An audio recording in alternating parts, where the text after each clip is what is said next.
Lecture था हमने वहाँ हार्ड जिलेटिन कैप्सूल्स को कंप्लीट कर लिया था, लेकिन हार्ड जिलेटिन कैप्सूल्स के केस में एक छोटा सा टॉपिक था जो मैं आपसे डिस्कस करना मेरा रह गया था। That was the formulation of the hard gelatin capsules, या आप उसको फॉर्मुलेशन ऑफ सॉफ्ट जिलेटिन के अंदर भी इंक्लूड कर सकते हो। आपको ध्यान हो कि जो फॉर्मुलेशन का टॉपिक था हमने टैबलेट्स के अंदर डिस्कस किया था। हमने वहाँ डिस्कस किया था कि फॉर्मुलेशन क्या है, कि फॉर्मुलेशन में हम कुछ ऐसे एडिटिव्स या ऐसे एक्सिपिएंट्स ऐड करते हैं जिनका एक्टिव इंग्रेडिएंट के साथ किसी भी तरह की कोई इंटरेक्शन नहीं होती। कि फॉर्मुलेशंस आर द एडिटिव्स और the excipients which have no interactions with the active ingredient. Active ingredient की ना तो वो एक्टिविटी को इफेक्ट करते हैं, ना उनका खुद का कोई इफेक्ट जो है हमारी बॉडी के ऊपर आता है। उनका सिर्फ क्या इफेक्ट होता है कि वो आपकी जो प्रिपरेशन होती है, या तो उसका बल्क बढ़ाने के लिए, या उसकी ऑर्गेनोलेप्टिक प्रॉपर्टीज इंक्रीज करने के लिए, या उसकी फ्लोइंग प्रॉपर्टीज इंक्रीज करने के लिए, या उसकी कोई एड्सॉर्बेंट या लुब्रिकेंट प्रॉपर्टीज को इंक्रीज करने के लिए करते हैं। जिस तरह से हमने टैबलेट्स के अंदर बहुत सारे एक्सिपिएंट्स यूज किए थे, इसी तरह से कैप्सूल्स के अंदर, दोनों के अंदर ही आप कह सकते हैं हार्ड और सॉफ्ट जिलेटिन कैप्सूल्स के अंदर भी हम कुछ एडिटिव्स या फॉर्मुलेशंस यूज करते हैं। तो वो एडिटिव्स कौन से हैं? सबसे पहले तो क्या होगा, आपका एक्टिव इंग्रेडिएंट ही होगा। एक्टिव इंग्रेडिएंट ऑब्वियसली ये कोई एडिटिव नहीं है। एक्टिव इंग्रेडिएंट तो आपकी वो ड्रग है जिसको आपने उसके अंदर फिल करना है। एक्टिव इंग्रेडिएंट तो आपकी ड्रग ही हो गई, यानी आपकी amount, that is the drug और द एक्टिव इंग्रेडिएंट जिसका आपने कैप्सूल बनाना है। सेकंड जो आप इसमें डालोगे डाइल्यूएंट। डाइल्यूएंट का पर्पस क्या था, मैंने आपको लास्ट क्लास में भी बताया था कि डाइल्यूएंट क्या होते हैं। Diluent these are the bulking agent. Diluent are the diluents these are the bulking agent. इनका मेन पर्पस क्या होता है? Bulking agent. बल्किंग एजेंट क्या होते हैं? बल्किंग एजेंट होते हैं कि जो हमारी ड्रग है, हमारी ड्रग की क्वांटिटी को इंक्रीज करने के लिए। जैसे मैंने आपको बताया कि जो पोटेंट ड्रग्स होती हैं, जिनकी जैसे 25, 30, 40 mg तक की, जो सपोज अगर हमें उसका कैप्सूल बनाना है, सपोज उसकी टेस्ट इतना बिटर है कि उसको एज इट इज आप नहीं ले सकते, या नॉक्शियस स्मेल है, वॉमिटिंग या नोजिया की मतलब फीलिंग देता है, तो उसका अगर आपको टेस्ट मास्क करना है, तो उस केस में आप उसका कैप्सूल बनाना चाहते हो, तो आपको उसमें डाइल्यूएंट या बल्किंग एजेंट ऐड करने ही पड़ेंगे। तो इस केस में डाइल्यूएंट्स कौन से ऐड करते हैं हम इसमें? डाइल्यूएंट इसमें वही ऐड करते हैं, सबसे मोस्ट कॉमन डाइल्यूएंट तो मैंने आपको उसमें बताया था लैक्टोज। इसी तरह से इसके अंदर भी जो सबसे मोस्ट कॉमन डाइल्यूएंट है वो है इसके अंदर लैक्टोज। सेकंड है इसके अंदर, that is the adsorbent. Adsorbent का क्या काम होता है? एड्सॉर्बेंट होती है कुछ जो है moisture absorbing substance. These are the moisture absorbing substance. ये डालने किस लिए जरूरी है मॉइस्चर एब्जॉर्बिंग सब्सटेंस? इसके अंदर हम एग्जांपल किसके ले सकते हैं? जैसे क्योलिन है, क्योलिन सबसे ज्यादा मॉइस्चर एब्जॉर्ब करता है। या इसके अलावा आप ये कह सकते हो इसमें मैग्नीशियम कार्बोनेट है या कैल्शियम कार्बोनेट है। ये सभी क्या है? मॉइस्चर एब्जॉर्बिंग सब्सटेंस है। इनका पर्पस क्या होता है कि जो मैंने आपको बताया कि जो जिलेटिन शेल्स होती हैं, जिलेटिन शेल्स के अंदर मॉइस्चर मेंटेन होना जरूरी है 10 to 12% या 9 to 13%, क्योंकि अगर उसके अंदर मॉइस्चर एब्जॉर्ब नहीं होगा, मॉइस्चर मेंटेन नहीं होगा, तो क्या होगा कि आपकी जो शेल है वो ब्रिटल होकर टूट जाएगी, आपकी प्रिपरेशन खराब हो जाएगी। तो एब्जॉर्बेंट ये इसलिए होते हैं कि, और अगर उल्टा हो जाए कि आपकी जो ड्रग है, सपोज ड्रग अगर आपकी हाइग्रोस्कोपिक है, ड्रग के अंदर आपका मॉइस्चर है, तो उस ड्रग से हो सकता है जिलेटिन शेल भी मॉइस्चर एब्जॉर्ब कर ले, तो उससे क्या होगा कि वो आपका कैप्सूल गीला, मतलब कि ज्यादा मॉइस्चर होने की वजह से भी जो कैप्सूल है वो खराब हो जाएगा। तो दोनों ही केसेस में जो एड्सॉर्बेंट है आपका वो मॉइस्चर को मेंटेन करने में हेल्प करता है।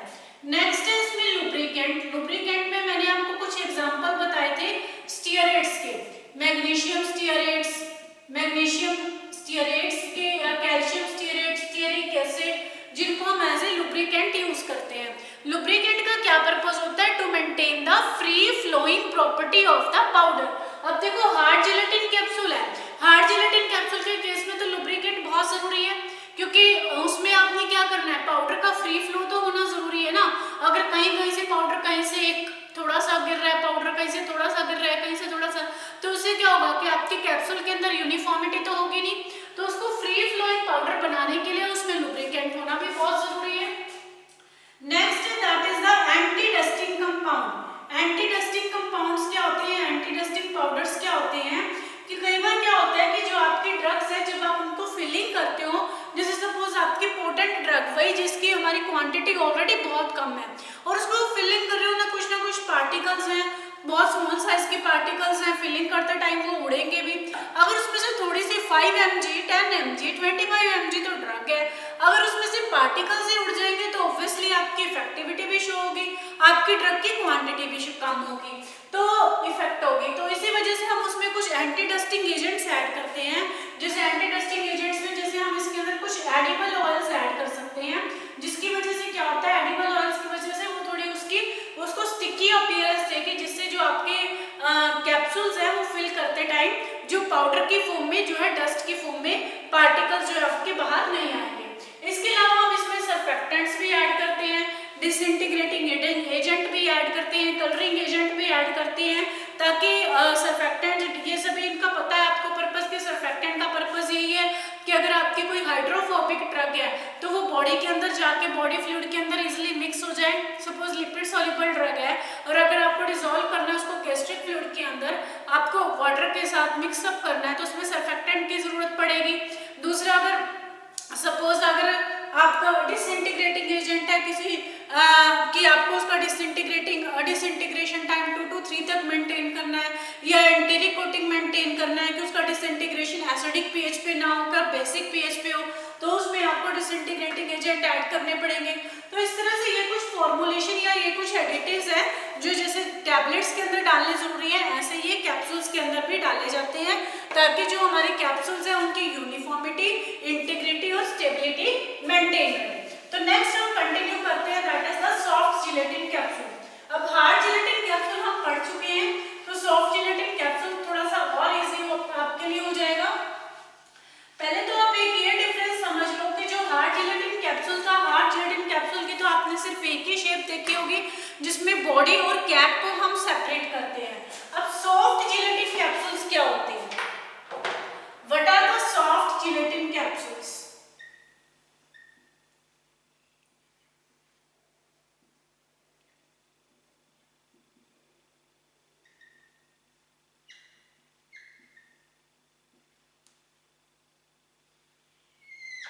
सॉफ्ट जिलेटिन कैप्सूल्स क्या होते हैं?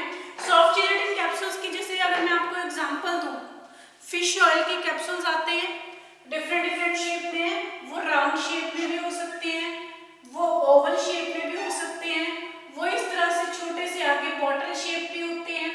कुछ ध्यान आया कि कौन कौन से कैप्सूल्स की मैं शेप बना रही हूँ? ये जैसे जो पहले टेट्रामाइसिन के कैप्सूल आते थे जो आई इन्फेक्शन के लिए यूज होते थे, आज भी यूज होते हैं, जो मतलब कि एंटीबैक्टीरियल है, टेट्रामाइसिन के नाम से आते थे। ओवल शेप में तो आप सिंपल आयरन कैप्सूल्स के एग्जांपल ले सकते हो, या बी कॉम्प्लेक्स कैप्सूल्स के एग्जांपल भी ले सकते हो, या जैसे राउंड शेप में बहुत सारे ये फिश ऑयल के जो एग्जांपल्स हैं वो ले सकते हो।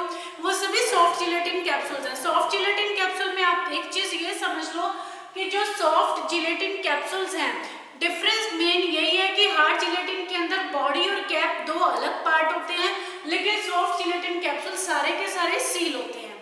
दूसरा डिफरेंस क्या है हार्ड और सॉफ्ट जिलेटिन कैप्सूल में? हार्ड जिलेटिन कैप्सूल के अंदर तो सिर्फ हम पाउडरी मटेरियल या ग्रेन्यूल्स ही फिल कर सकते हैं, लेकिन सॉफ्ट जिलेटिन कैप्सूल है उसके अंदर हम हमेशा सेमी सॉलिड या लिक्विड मटेरियल ही फिल करते हैं। अब सॉफ्ट जिलेटिन में कभी भी आप पाउडरी मटेरियल या वो मटेरियल नहीं देखोगे, ग्रेन्यूल्स, क्योंकि वो हमारे पास हार्ड जिलेटिन कैप्सूल उसके लिए ऑप्शन है। हार्ड जिलेटिन, क्योंकि सॉफ्ट जिलेटिन कैप्सूल्स इकोनॉमिकली थोड़े कॉस्टली भी हैं as compare to hard gelatin capsule, क्योंकि इनको बनाने के प्रोसेस में थोड़ी कॉस्टली है। तो इसलिए जहाँ जिस चीज की रिक्वायरमेंट है, हमें मेनली सेमी सॉलिड और लिक्विड मटेरियल के लिए हम सॉफ्ट जिलेटिन कैप्सूल्स यूज करते हैं और semi solid material powdery material के लिए या ग्रेन्यूल्स के लिए हम हार्ड जिलेटिन कैप्सूल्स हम इसमें यूज करते हैं। कॉम्पोजिशन जो इसमें जिलेटिन की है, कॉम्पोजिशन इसमें जिलेटिन की सेम वही है कि किससे हम जो है इसके अंदर जो जिलेटिन यूज होती है वो किससे यूज होती है। जिलेटिन हमारे पास वही इसमें बीफ, पोर्क या बोन से मिलती है, या एक जो जिलेटिन है इसके अंदर जो राइस या स्टार्च, राइस की जो स्टार्च निकलती है उसको भी इसकी जिलेटिन बनाने के लिए यूज किया जाता है। इसके अलावा इसकी जिलेटिन के अंदर सेम चीजें opacifier as the titanium oxide, colouring agent जो food and drug develop department की तरफ से जो भी सर्टिफाइड है वो सभी कलरिंग एजेंट्स इसके अंदर ऐड किए जाते हैं। इसके अलावा इसके अंदर और जो यूज किए जाते हैं मॉइस्चर कंटेंट होना भी इसके अंदर जरूरी है। प्रिजर्वेटिव जैसे हमने वहां यूज किया था बेंजोइक एसिड, तो यहाँ जो हम प्रिजर्वेटिव यूज करते हैं that is the methyl paraben या प्रोपाइल पैराबिन। मिथाइल पैराबिन या प्रोपाइल पैराबिन। तो कंपोजिशन ऑलमोस्ट सेम ही है हार्ड और सॉफ्ट जिलेटिन कैप्सूल्स में, लेकिन आप एक चीज देखना कभी ध्यान से, जो सॉफ्ट जिलेटिन कैप्सूल्स की जो शेल होती है ना, जिलेटिन शेल, वो कंपैरेटिवली जो उसकी थिकनेस हार्ड जिलेटिन कैप्सूल से थोड़ी सी ज्यादा होती है। रीजन ये है क्योंकि उसके अंदर हमें सेमी सॉलिड या लिक्विड मटेरियल फिल करना होता है, जिसकी वजह से हमें उसकी ताकि स्टेबिलिटी और बायो अवेलेबिलिटी मेंटेन रहे और वो उसको जो एक्सट्रीम कंडीशंस हैं, एनवायरमेंटल कंडीशंस हैं, उनसे प्रोटेक्ट करने के लिए। अब जो सॉफ्ट जिलेटिन कैप्सूल्स होते हैं वो मेनली यूज किस लिए किए जाते हैं। सॉफ्ट जिलेटिन कैप्सूल्स देखो कहाँ यूज होते हैं, मेनली एज आई प्रिपरेशंस के अंदर। आई प्रिपरेशंस में मैंने प्रिपरेशंस के अंदर सबसे कॉमन एग्जांपल आपको टेरामाइसिन कैप्सूल्स का दिया था जो सबसे पहले आते थे, आज और भी आते हैं। एक और जो सबसे मेन एग्जांपल हम दें आपको, इवियोन के जो कैप्सूल्स आते हैं, विटामिन ई के कैप्सूल्स हैं, ठीक है, इवियोन विटामिन ई के कैप्सूल्स मोस्ट कॉमन कैप्सूल्स हैं जो हैं। आयरन प्रिपरेशंस है, जो आयरन सप्लीमेंट्स के कैप्सूल्स हैं वो भी सॉफ्ट जिलेटिन कैप्सूल्स हैं। इसके अलावा विजाइनल या रेक्टल रूट्स के लिए भी कुछ कैप्सूल्स आते हैं जो सॉफ्ट जिलेटिन के केस में यूज किए जाते हैं। तो जो सॉफ्ट जिलेटिन कैप्सूल्स हैं मेनली वो सॉलिड, सेमी सॉलिड या लिक्विड प्रिपरेशन के लिए यूज किए जाते हैं। अब अगर हम इसकी बात करें कि सॉफ्ट जिलेटिन कैप्सूल जो है, सॉफ्ट जिलेटिन कैप्सूल्स की हार्ड जिलेटिन कैप्सूल्स के कंपैरिजन में क्या एडवांटेज है, क्या समझ में आई आपको। सबसे पहले तो जो सॉफ्ट जिलेटिन कैप्सूल्स हैं उसके अंदर हम सॉलिड, सेमी सॉलिड और लिक्विड मटेरियल फिल कर सकते हैं, लेकिन हार्ड जिलेटिन में वो फिल नहीं कर सकते। सेकेंड एडवांटेज क्या है, इसके अंदर लीकेज के चांसेस नहीं है, जबकि हार्ड जिलेटिन कैप्सूल्स में पाउडर होते हुए भी लीकेज के चांसेस हैं। तीसरी प्रोसेस है, इसके अंदर फिलिंग और सीलिंग प्रोसेस एक ही साथ हो जाती है, लेकिन हार्ड जिलेटिन कैप्सूल्स में फिलिंग और सीलिंग प्रोसेस अलग अलग स्टेप में होती है, इसलिए हार्ड जिलेटिन प्रोसेस के अंदर जो है लेबोरियस वर्क ज्यादा है। फोर्थ, जो सॉफ्ट जिलेटिन कैप्सूल्स है इनकी बायो अवेलेबिलिटी होता है कि किसी ड्रग को rate and extent of the drug which reach to the target site, कि ड्रग अपने टारगेट साइट पे कितने टाइम में पहुंचती है, वो सॉफ्ट जिलेटिन कैप्सूल्स की बेटर है as compare to the hard gelatin capsules. तीसरा, अगर कोई ड्रग मॉइस्चर सेंसिटिव है, अगर कोई ड्रग टेम्परेचर सेंसिटिव है, अगर कोई ड्रग जैसे हाइड्रोफोबिक है, इजिली डिस्पर्स नहीं होती है, तो उनको हम सॉफ्ट जिलेटिन कैप्सूल्स की हेल्प से जो है इजिली इंसर्ट कर सकते हैं, इजिली फॉर्मुलेट कर सकते हैं। तो ये कुछ एडवांटेजेस थे सॉफ्ट जिलेटिन कैप्सूल्स के as compare to the hard gelatin capsules. अब सॉफ्ट जिलेटिन कैप्सूल्स का जो मेन स्टेप है उसके मेन स्टेप के ऊपर आते हैं, how the soft gelatin capsules are fed. सबसे पहले तो इसकी स्मॉल स्केल के ऊपर जो है इसकी मैनुअल प्रोसेस होती है। मैनुअल प्रोसेस के अंदर हम क्या करते हैं, जैसे सपोज आपका ये सॉफ्ट जिलेटिन कैप्सूल की शेल है मैनुअल प्रोसेस में, उसमें क्या करते हैं, सिंपली कट द नेक, इसके नेक को कट किया with the help of the seizure, sterilised, लेकिन ऑपरेटर स्टरलाइज्ड होगा, fill it with the medicament or fill it with the material by an equipment and then heat on the water bath या small flame and seal it। Simple अगर language में आपको समझाऊं कि जैसे अगर आप सिंपल एक पॉलिथीन के अंदर सपोज आपने कोई चीज पैक करनी है, आप उसके अंदर डालोगे, डालने के बाद आप उसको लो फ्लेम के ऊपर रखोगे या लो हीट के ऊपर रखोगे तो वो पॉलिथीन अपने आप चिपक जाएगा। तो वही सेम प्रोसेस इसके अंदर है, लेकिन ये जो मैनुअल प्रोसेस है आप सोचो कि कितनी मतलब कॉम्प्लिकेटेड तो नहीं है तो बिल्कुल सिंपल प्रोसेस, लेकिन कितनी ज्यादा टाइम कंज्यूमिंग, कितनी इसके अंदर अनयूनिफॉर्मिटी होगी, ऑर्गेनोलेप्टिक प्रॉपर्टीज देखने में इसकी अपीयरेंस कितनी ज्यादा इफेक्ट होगी सॉफ्ट जिलेटिन कैप्सूल की। इसलिए जो ये स्मॉल स्केल की जो ये फिलिंग या सीलिंग है उसको अवॉइड किया जाता है। जनरली जो सॉफ्ट जिलेटिन कैप्सूल की जो फिलिंग और सीलिंग होती है वो यूज की जाती है रोटरी टेली प्रोसेस या रोटरी मशीन्स। रोटरी मशीन्स के अंदर क्या होता है, इसमें फिलिंग और सीलिंग एक ही साथ हो जाती है। Filling and sealing of the machines takes place at same time. अगर हम इसमें मशीन का डायग्राम बनाए रोटरी मशीन का, मार्कर भी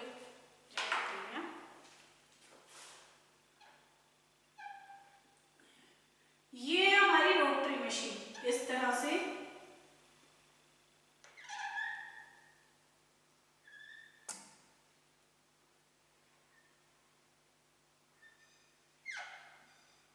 this one same is here. इसी तरह से अगर हम यहां बना दें,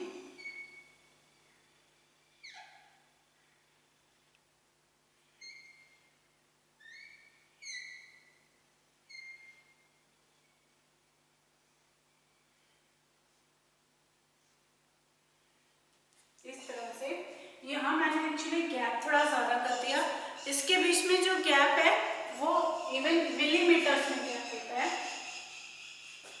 यहाँ बिल्कुल ही मिलीमीटर्स में गैप होता है।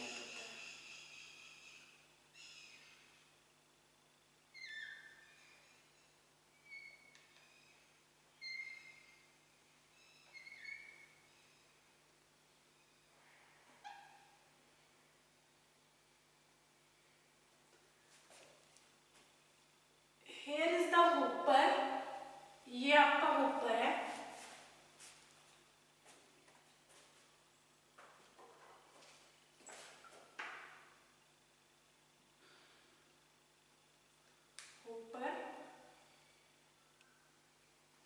hopper से यहाँ जो है आपका मेडिकामेंट,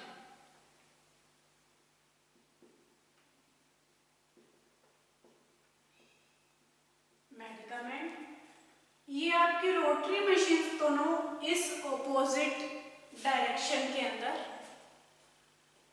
रोटेट करेंगी। यहाँ आपकी इसके अंदर क्या है, यहाँ रखी हुई है आपकी यहाँ पर जिलेटिन शेल।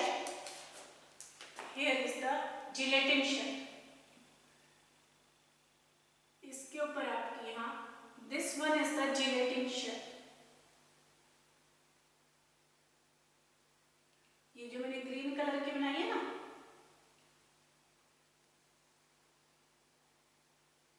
ये है आपकी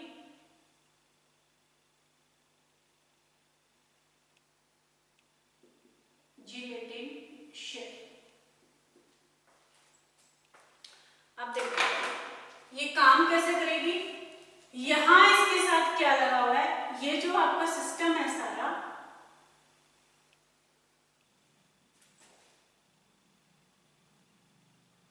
some vacuum is also apply here, यहाँ जो है here some vacuum is also apply here, और यहाँ जब आपके कैप्सूल्स बनेंगे, ये जो कैप्सूल्स हैं आपके, यहाँ आपके पास होगा एक वॉशिंग सॉल्यूशन,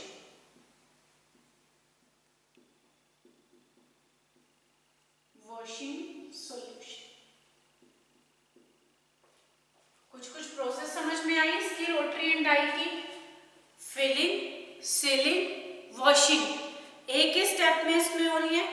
सबसे पहले इसके अंदर क्या होता है कि यहाँ आपके पास ये जिलेटिन रिबन है, ये जो जिलेटिन रिबन है इसमें, ये जिलेटिन रिबन इसका आपका यहाँ से कनेक्टेड है, जैसे यहाँ से ये आपका ये जिलेटिन रिबन है सारा, this is the gelatin ribbon,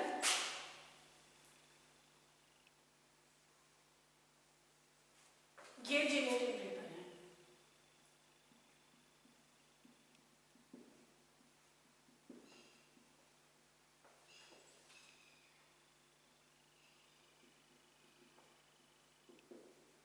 अब इसको समझने की कोशिश करो। इसमें क्या होगा, जैसे आपकी मशीन रोटेट करेगी, रोटरी जो डाई हो रहा है, इसको रोटरी डाई मशीन भी बोलते हैं, रोटरी डाई मशीन, ठीक है। इसको जैसे आपकी मशीन रोटेट करेगी, यहाँ वैक्यूम अप्लाई होने की वजह से जो ये जिलेटिन रिबन है, इस जिलेटिन रिबन की शेप इस तरह से हो जाएगी, इस जिलेटिन रिबन की शेप इस तरह से हो जाएगी, और ये जो इसके व्हील्स है ना, इसके टीथ है, वो इस तरह से अरेंज होते हैं कि ये दोनों, ये ओपन साइड एक ही टाइम में आएंगी, क्लोज साइड एक ही टाइम में आएंगी। तो यहाँ ऊपर से मेडिकामेंट फिल होगा, ये वैक्यूम की वजह से जो जिलेटिन रिबन है, जिलेटिन रिबन अंदर की तरफ कंपैक्ट होंगे, और इसके साथ ही यहाँ पे मटेरियल फिल होगा। फिल होने के बाद यहाँ पे ये जो सारी प्रोसेस है, यहाँ पे साथ के साथ इसमें जब ये इसको ये इस एरिया से पास होंगे कंपैक्ट होने के बाद, तो यहाँ से इसमें थोड़ी हीट की वजह से ये अपने आप सीलिंग हो जाएगी। सीलिंग होने के बाद नीचे यहाँ आपका वॉशिंग सॉल्यूशन है, वॉशिंग सॉल्यूशन के अंदर आपके जो है वो कैप्सूल्स उसके अंदर अपने आप ही मतलब वॉशिंग सॉल्यूशन में चले जाएंगे, और वॉशिंग सॉल्यूशन से आप उसके कैप्सूल्स को रिमूव कर लेते हैं। तो मतलब आप देखो ये जो ये सॉफ्ट जिलेटिन कैप्सूल्स बनाने की जो प्रोसेस है, वो एक बार प्रोसेस सेट करने की जरूरत है। उसमें आपकी फिलिंग, सीलिंग एंड वॉशिंग वो सब एक ही स्टेप में हो रही है। उसके बाद आप सिंपली अपने कैप्सूल्स को ड्राई कीजिए, ड्राई करने के बाद उसको नॉर्मल मॉइस्चर कंटेंट जब उसका मेंटेन हो जाए, तो आप उनके कैप्सूल्स को साफ करके उनकी इवैल्यूएशन करके you can pack and seal it. तो लेकिन इसमें मेन एक डिसएडवांटेज क्या है, जो हमने हार्ड जिलेटिन कैप्सूल के अंदर जो कैप्सूल फिलिंग मशीन पड़ी थी, उसके लिए हमें कोई स्पेशल ऑपरेटर की जरूरत नहीं थी। अगर वो तो हमने देखा है कि लैब स्केल के ऊपर जो हमने सिंपल, मैंने आपको मशीन का स्ट्रक्चर बना के दिखाया था, अगर हम वो स्टूडेंट्स को एक बार सिखा देते हैं तो स्टूडेंट्स भी उसको ऑपरेट कर लेते हैं, जो सिंपल हमारे पास डिप्लोमा लेवल के स्टूडेंट है। लेकिन जो इस टाइप की मशीनरी है, इसके लिए सबसे बड़ी जरूरत है, वी नीड द ऑपरेटर, हमें एक स्किल्ड ऑपरेटर की जरूरत है, स्किल्ड पर्सन की जरूरत है। इसके लिए ऐसा नहीं है कि मतलब इसको कोई भी ऑपरेट कर लेगा।